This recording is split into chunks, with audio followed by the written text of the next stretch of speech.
दोस्तों, क्या कभी आपने सोचा है कि कुछ धर्मों में पुनर्जन्म की मान्यता है और कुछ में नहीं? तो आखिर ये मतभेद आया कहां से? कारण जानोगे तो आप भी हैरान हो जाओगे।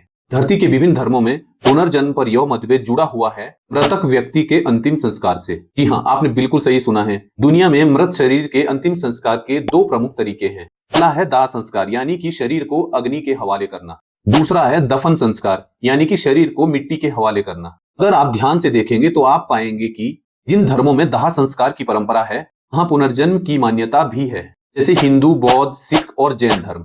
वहीं जिन धर्मों में दफन संस्कार की परंपरा है, वहां पुनर्जन्म की धारणा भी नहीं पाई जाती है, जैसे इस्लाम, ईसाई, यहूदी और बहाई धर्म। लेकिन ऐसा क्यों कि कुछ धर्मों में पुनर्जन्म की व्यवस्था है, कुछ में नहीं? तो आखिर इस मतभेद की जड़ कहाँ है? और इसका उत्तर छुपा है पंच महाभूतों की उत्पत्ति में। हिंदू धर्मशास्त्रों और संतों की वाणियों के अनुसार पंच महाभूत आकाश, वायु, अग्नि, जल, पृथ्वी एक निश्चित क्रम में प्रकट हुए हैं।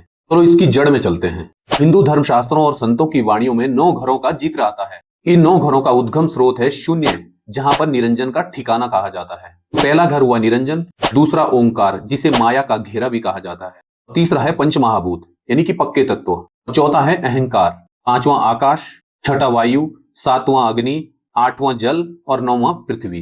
तो पंचमहाभूत इस क्रम में उत्पन्न हुए हैं और इसी को 9 घर कहा जाता है। अब गौर कीजिए, जो धर्म दाह संस्कार करते हैं उनकी मान्यता का ये आधार है कि अग्नि तत्व में स्वर्ग लोक बसा हुआ है, अग्नि से जल और जल से पृथ्वी का जन्म हुआ है। इसलिए मृत शरीर को अग्नि को समर्पित करना मतलब आत्मा को जल तत्व पर अग्रसर करता है। और जीव जब जल तत्व पर सवार होता है तभी पुनर्जन्म की प्रक्रिया संभव होती है। ये बात बिल्कुल सच है कि राई के बीज के दाने के 10वें हिस्से के बराबर आत्मा या जीव होता है, जो कि पवन के परिवार का सदस्य है।